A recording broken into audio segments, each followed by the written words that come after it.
नमस्कार, स्वागत है आपका हर खबर हरियाणा में और मैं हूं आपके साथ सपना दीपक मदेशिया। बुलेटिन का आगाज करेंगे। विधानसभा चुनाव पास आते ही सत्ता दल के नेता और विपक्ष के नेता खुलकर मैदान में आ चुके हैं और अपना धरातल मजबूत कर रहे हैं। कुरुक्षेत्र के शाहबाद विधानसभा क्षेत्र में तो पूर्व मंत्री कृष्ण बेदी और वर्तमान विधायक रामकरण काला खुलकर विकास कार्यों को लेकर दावे ठोक रहे हैं। तो वही शाहबाद के गांव त्योड़ा और त्योड़ी में विधायक रामकरण काला स्वागत के गेट का शिलान्यास पहुंचे, तो वही उन्होंने खुलकर कहा कि कुछ प्राइवेट फोटो खिंचवाने में लगे हुए हैं, चाहे वो गांव के नगरपालिका हैं या फिर मार्केंटे की खुदाई हो, सभी के सभी टेंडर लगे हैं और कोई जानबूझकर नंबर लगाने में लगे हैं।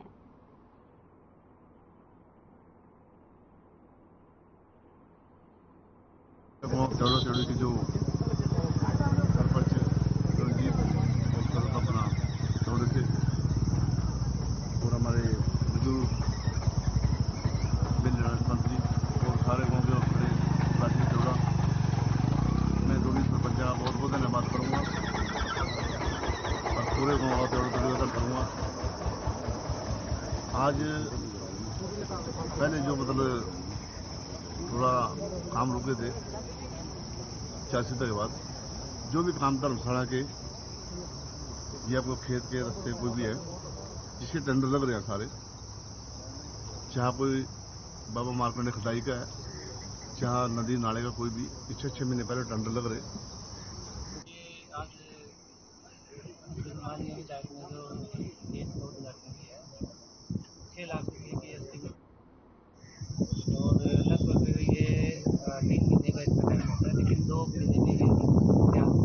किस तरह की डिजाइनिंग है सर?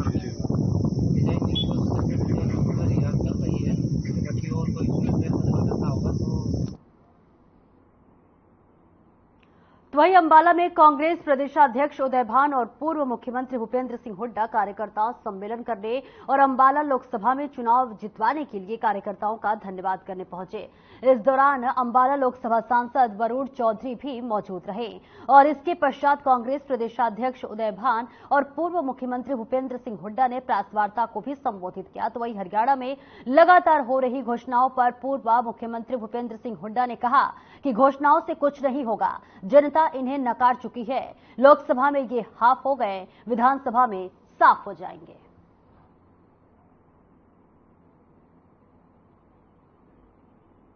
देखिए 9 साल तक तो कुछ किया नहीं सरकार ने, 9.5 साल। अब चुनाव देख के करते हैं, वो घोषणा कर रहे हैं जो हम कह रहे हैं, जो हमारे समय की थी नीति। 100 गज के प्लॉट है, कुछ प्लॉट हमने 4 लाख के करीब दे दिए थे, 3 लाख के करीब चिन्हित किए थे और कुछ प्लॉट थे, कुछ 10,000 हो गए प्लॉट जिनका पोजीशन नहीं हो सका था, कुछ डिस्प्यूटेड थे। अब वो उनका नकली दे रहे हैं, मौके पे प्लॉट ही नहीं है, बहुत सारी जगह तो, लेकिन अब पोजीशन अब दे रहे 10 साल तक कहाँ सोचते रहिए। तो जो लोग समझ चुके हैं इस बात को, ये कैसी घोषणा करें, उन लोगों को मालूम है इन्हें कुछ नहीं करना। 10 साल में हरियाणा को पीछे धकेल दिया। आज हमने अंबाला जिले का कांग्रेस पार्टी के कार्यकर्ता सम्मेलन किया है और उनका धन्यवाद किया है कि जिस तरह से एकजुटता का परिचय देकर के यहाँ पर भारी जोश खरोश के साथ पूरे अंबाला जिले से हमारे कांग्रेस पार्टी को उम्मीदवार को यहाँ से जिता करके भेजा है, उनका धन्यवाद भी किया है और आगे की जो 3 महीने 4 महीने बाद जो चुनाव होना है उसके लिए आगाह भी किया है। तो वहीं हरियाणा के यमुनानगर के जगाधरी के गुप्ता पैलेस में कांग्रेस कार्यकर्ताओं का सम्मेलन होना है, जिसे हरियाणा के पूर्व मुख्यमंत्री भूपेंद्र सिंह हुड्डा, प्रदेश कांग्रेस अध्यक्ष उदय भान सहित अन्य कांग्रेस नेता संबोधित करेंगे। अंबाला के सांसद वरुण मुलाना ने कार्यकर्ता सम्मेलन स्थल का दौरा करके कार्यकर्ताओं की ड्यूटियां लगाई हैं। तो वहीं उन्होंने बताया कि भूपेंद्र सिंह हुड्डा और उदय भान कार्यकर्ताओं को विधानसभा चुनाव को लेकर दिशा निर्देश देंगे।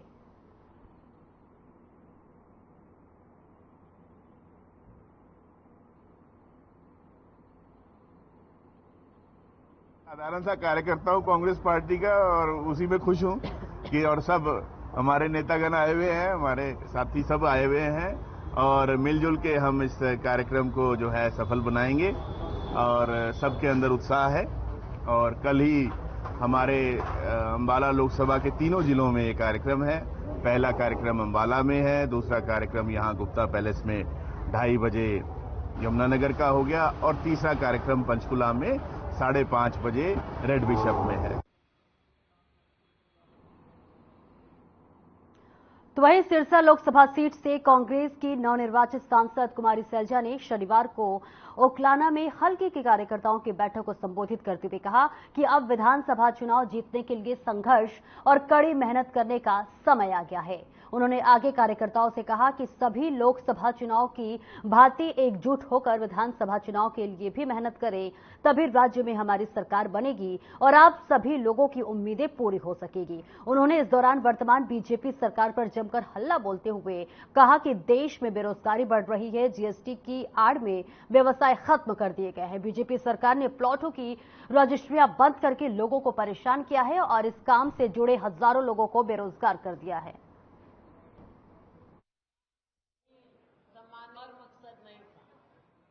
चुनाव में, लोकसभा चुनाव में जिस प्रकार से लोगों ने भाजपा को नकारा है और हमारे हरियाणा में भी लोगों ने साफ तौर पर दिखा दिया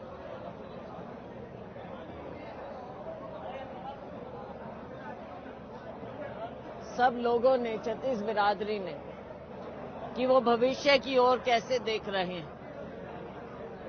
भाजपा ने हर वर्ग के साथ धोखा किया, नाइंसाफी की। ने जहां 5 सीट जीती उनमें सिरसा लोकसभा के लोगों ने बहुत शांत चुनाव में, लोकसभा चुनाव में जिस प्रकार से लोगों ने भाजपा को नकारा है और हमारे हरियाणा में भी लोगों ने साफ तौर पर दिखा दिया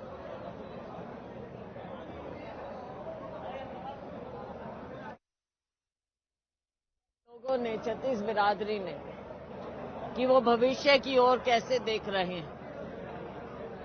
भाजपा ने हर वर्ग के साथ धोखा किया, नाइंसाफी की।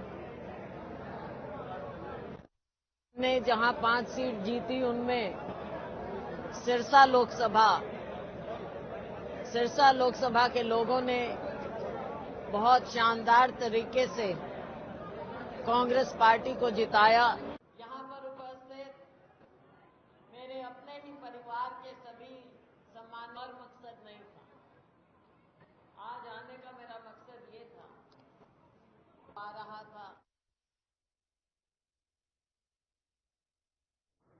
तुमने कहा वहां तैयारी रखनी चाहिए। यहाँ के चुनाव में, लोकसभा चुनाव में कांग्रेस पार्टी ने जीत हासिल की। मुझे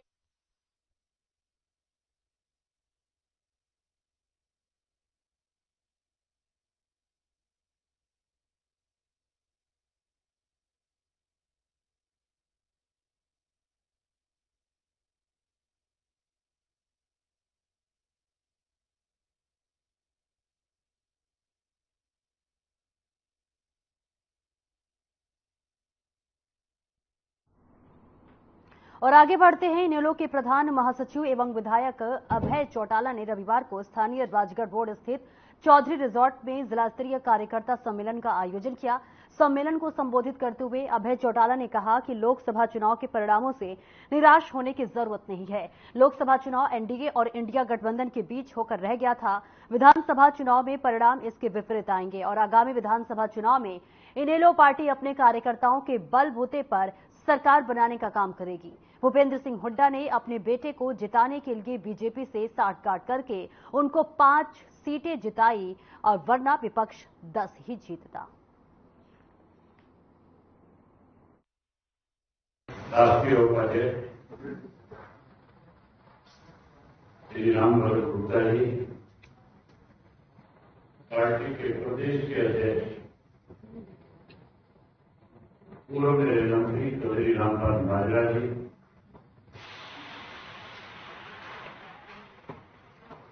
पार्टी के मंच पे मेरे साथ बैठे हुए पार्टी के अलग अलग स्तरों की सभी संयोजक और आगे बढ़ते हैं। फरीदाबाद के गांव धौज में एक घर से पुलिस ने कंकाल बरामद किया है। मृतक लड़की प्रवीणा की मां ने कहा कि युवती ने आत्महत्या की है और बदनामी से बचने के लिए युवती को घर में ही दफना दिया गया था। पुलिस ने कंकाल को पोस्टमार्टम के लिए भेज दिया है और आगे की कार्रवाई में जुट गई है। भैया ये हमारे को मेल के माध्यम से 7 तारीख को सूचना मिली थी।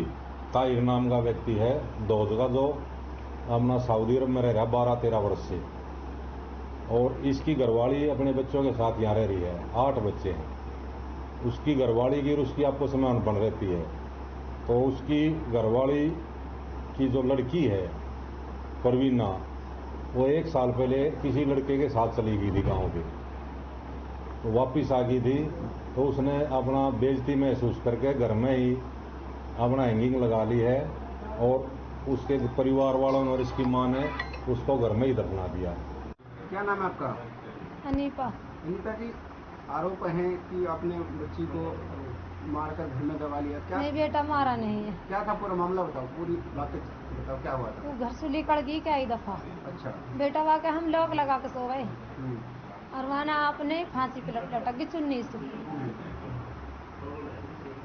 तो घर से कंकाल मिला है पुलिस को, अब थाने में हो आप? हाँ, दबा दी बस, हमने घर में ही दबा दी। बदनामी की मारा, बेइज्जती बहुत बड़ी होगी। कैसे पता चला कि किसके जरिए का पुलिस ने कहा?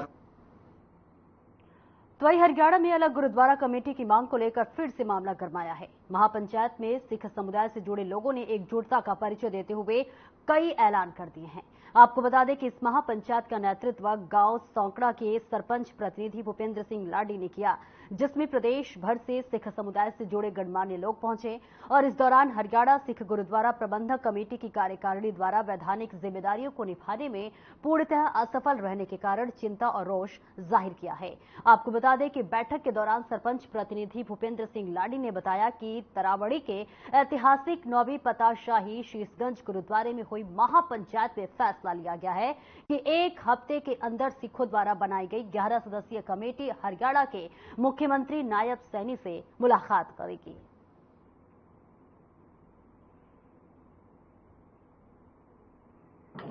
सब तो पहलों इत्थे हरियाणे के कोने-कोने चों संगतां पहुंचियां होईयां ने, उन्हां दा तहे दिलों धन्नवाद करदा, स्वागत करदा। अज दा साडा मुद्दा, साडा एजेंडा ਇਹ ਵੇ कि हरियाणे दे विच जो सरकारी कमेटी पहला पिछले दिन काम कर गई, हरियाणा सरकार वालों दोबारा फिर एडहॉक कमेटी बनाने की फिर सोच रही है। नवी कमेटी वो हरियाणा के सिखां नूं हरियाणा के गुरुद्वारा साहब की सेवा संभाल नहीं दे रही।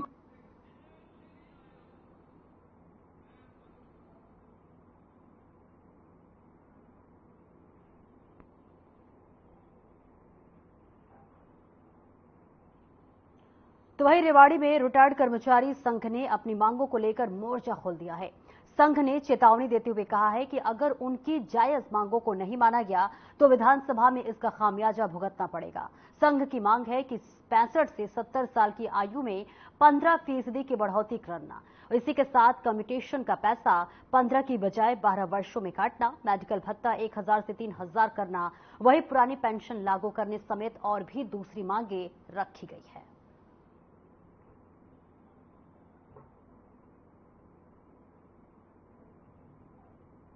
एम्प्लॉइज कांग्रेस का प्रदेश का वर्किंग प्रेसिडेंट हूं। आज दिनांक 23 को नेहरू पार्क में हमने रिटायर्ड एम्प्लॉइज कांग्रेस जिला कमेटी का गठन करने के लिए ये मीटिंग नेहरू पार्क में बुलाई है। हमारी विशेष तौर से रिटायर्ड कर्मचारी संगठन का भी मैं प्रदेश अध्यक्ष होने के नाते लंबे समय से इस सरकार से जो हमारी मुख्य मांगे हैं, जिसमें विशेष तौर से 65, 70, 75 वर्ष उपरांत 5, 10, 15% की बढ़ोतरी करना, हमारा जो कम्यूटेशन का पैसा है वो 15 वर्ष की बजाय 12 वर्ष में उसकी कटौती करना, देखो, वैसे तो सारी जो हमारी मुख्य मांगे हैं वो हमारे कार्यकारी अध्यक्ष है अपने बाबूलाल यादव जी ने विस्तार से आपको बता दिया है। मैं तो प्रधान जी को आज रेवाड़ी जिला की टीम की तरफ से ये आश्वासन दिलाता हूं कि आज जो प्रधान जी अपनी नई जो पार्टी का गठन करेंगे, जो आज रिटायर्ड एम्प्लॉइज कांग्रेस को कमेटी तैयार करेंगे, हम जी तोड़ से, क्योंकि अभी पीछे लोकसभा चुनाव में और हमने पूरी मेहनत के साथ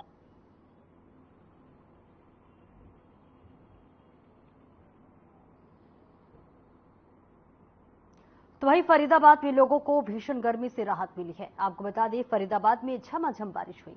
बारिश के चलते मौसम अच्छा हो गया और लोगों ने भीषण गर्मी में राहत की सांस ली है। वहीं बारिश होने के चलते किसानों के चेहरे पर भी खुशी नजर आ रही है।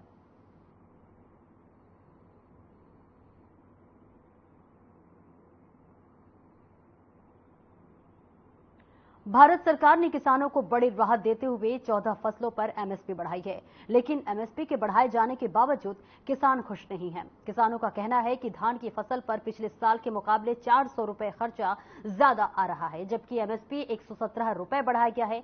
किसानों का कहना है कि अगर धान की एमएसपी 3000 तक हो जाए तो हमारा भी गुजारा हो सकता है और लेबर का भी हो सकता है।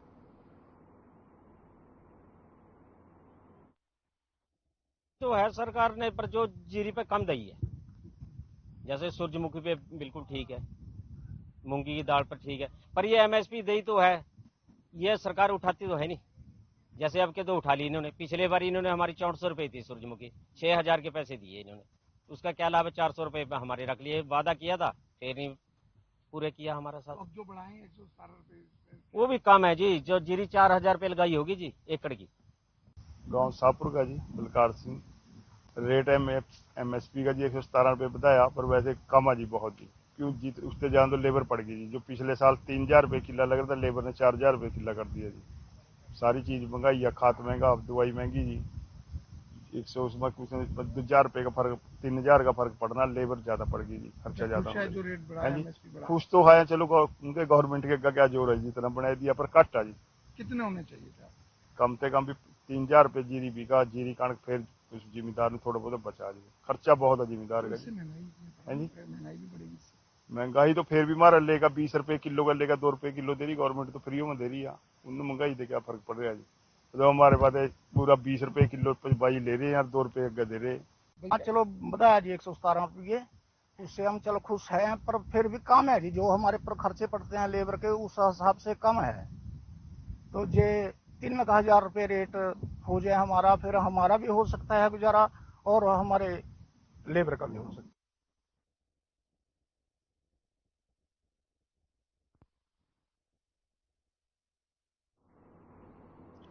एनटीए द्वारा लिए गए फैसले के बाद आज जो नीट की परीक्षा दोबारा आयोजित की गई, जिसमें ग्रेस मार्क्स में उत्तीर्ण होने वाले परीक्षार्थी फिर से परीक्षा में शामिल हुए।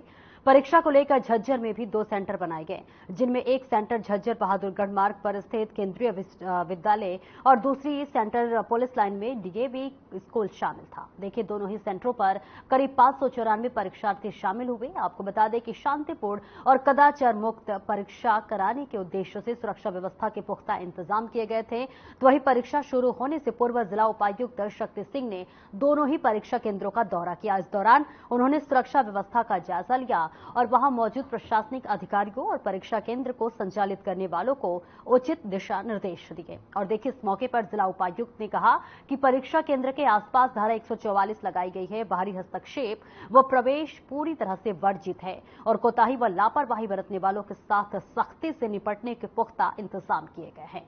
तो वही परीक्षा केंद्र पर परीक्षा देने आए अनेक परीक्षार्थियों के चेहरे पर मायूसी व निराशा दिखाई दी। कुछ परीक्षार्थियों का कहना था कि इस तरह से दोबारा परीक्षा लिया जाना गलत है। एग्जामिनेशन सेंटर में केवल जो व्यक्ति एग्जामिनेशन ड्यूटी पर है या एग्जामिनी है वही लोग अंदर जा पाएंगे, और बाहर आपने देख लिया है सुरक्षा व्यवस्था है, पार्किंग स्पेस बहुत दूर है, सफिशिएंट दूरी पर है। तो जो अभिभावक अगर कोई साथ आते हैं तो पार्किंग तक ही जा पाएंगे, उससे आगे नहीं जाएंगे। एग्जामिनीज के लिए भी कुछ अलग प्रोटोकॉल्स वो एनटीए की प्रोटोकॉल्स हैं। We are only assisting them in law and order. प्रशासन की तरफ से धारा 144 लगाई? जी हाँ, बिल्कुल लगाई। कितने सेंटर बनाए गए सर? 2 सेंटर हैं जी हमारे यहाँ, एक केंद्रीय विद्यालय में है और एक यहाँ पर डीएवी स्कूल में है। सर आप लोगों का इसमें क्या रोल रहेगा फेयर इलेक्शन को लेकर, क्योंकि फेयर एग्जाम को लेकर, माफ कीजिएगा? बड़ा स्पष्ट सा रोल है जी, हम कोई भी बाह्य हस्तक्षेप नहीं होने देंगे और एग्जामिनेशन जो सैंक्टिटी एग्जाम है उसको हर हाल में मेंटेन किया जाए। तो सर क्या लास्ट टाइम जब एग्जामिनेशन हुए थे तो तब भी आप लोगों को इस तरीके से डिप्लॉय किया गया था? जी बिल्कुल, ड्यूटी हमारी लगाई गई थी और हमने ड्यूटीज लगाई थी, सारी सुरक्षा व्यवस्था की थी, एक्सटर्नल इंटरफेरेंस हम नहीं होने देंगे। तो दोनों सेंटरों में कितने बच्चे पेपर दे रहे हैं? टोटल आई थिंक 594 समथिंग है, 182 एक जगह पे हैं और 4 समथिंग आगे हैं। व्यवस्था क्या की गई है सर? देखिए जी, जो विद्यार्थी पेपर देने के लिए आएंगे उनके लिए पानी की व्यवस्था है, फैन है, अनइंटरप्टेड पावर सप्लाई है ताकि वो आराम से अपनी परीक्षा दे सकें। और जो अपना एनटीए की टीम है उन्होंने अपना स्टाफ डिप्यूट किया हुआ है, उस स्टाफ के जिम्मे है परीक्षा। हम इंश्योर करेंगे कि बाहर से कोई भी हस्तक्षेप ना हो। सर शिक्षा मंत्रालय से भी किसी तरह का कोऑर्डिनेशन है, कोई बातचीत? हाँ, निश्चित तौर पर कोऑर्डिनेशन है, परीक्षाओं के समय पर हमारा कोऑर्डिनेशन हमेशा से होता है। दोनों नहीं, ग्रेस मार्क के हटवा देने चाहिए थे ना।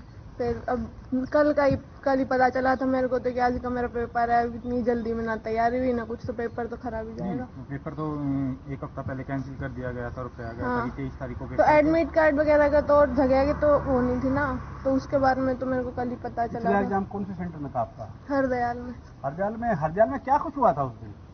नहीं, इतना तो कुछ हुआ नहीं, अच्छे से एंट्री वगैरह करके वो तो ठीक है कि आधा टाइम तो उन्होंने वैसे ही बायोमेट्रिक में उसमें साइन वगैरह करवाने में लगवा दिया था इन्विजिलेटर ने, पर तो इतना बढ़िया भी नहीं हुआ। अब की बार देखो क्या। ग्रेस मार्क्स कितने मिले थे आपको? नहीं, इतना तो मैंने कुछ वो देखा नहीं, पर दोबारा पेपर होने से अच्छा था कि उसी का ही कर देते हैं। पिछली बार ग्रेस मार्क्स दिए गए थे, उसके बाद दोबारा पेपर हुआ, तो क्या लग रहा है आपको कि पेपर होना चाहिए था ग्रेस मार्क्स को लेकर के या नहीं होना चाहिए था? पेपर तो होना चाहिए था, पर ओनली 563 का नहीं होना चाहिए, सबका होना चाहिए था। पिछली बार आपके जो मार्क्स आए थे, कितने मार्क्स आए थे? मेरे 580 आए। आप कहाँ से आए हो? बहादुरगढ़। बहादुरगढ़ कौन सा स्कूल में पेपर हुआ था आपका? हमारा Hardayal public school. Hardayal public school में हुआ था। तो हरदयाल पब्लिक स्कूल में किस प्रकार की आपको टाइम का कोई ग्रेस दिया गया था या कोई टाइम का कंपनसेशन नहीं दिया गया था वहाँ पे? पता नहीं किस बात का दिया, हमें तो कुछ नहीं पता। हम गए थे। तो वहीं नशे के खिलाफ एनसीबी प्रमुख के दिशा निर्देशों में जागरूकता कार्यक्रम किए जा रहे हैं। हरियाणा राज्य नारकोटिक्स कंट्रोल ब्यूरो के डॉक्टर अशोक कुमार ने नशे के विरुद्ध जागरूकता कार्यक्रम आयोजित किया। ब्यूरो के जागरूकता कार्यक्रम और पुनर्वास प्रभारी उप निरीक्षक डॉक्टर अशोक कुमार वर्मा ने छात्रों को नशे से दूर रहने के लिए जागरूक करते हुए कहा कि अफीम, चरस, हेरोइन, स्मैक, चिट्ठा जैसे भयंकर नशे मनुष्य के जीवन के लिए अति घातक हैं और मृत्यु के पथ पर लेकर जाते हैं। उन्होंने कहा कि नशे को ना कहें और जीवन को हां कहें।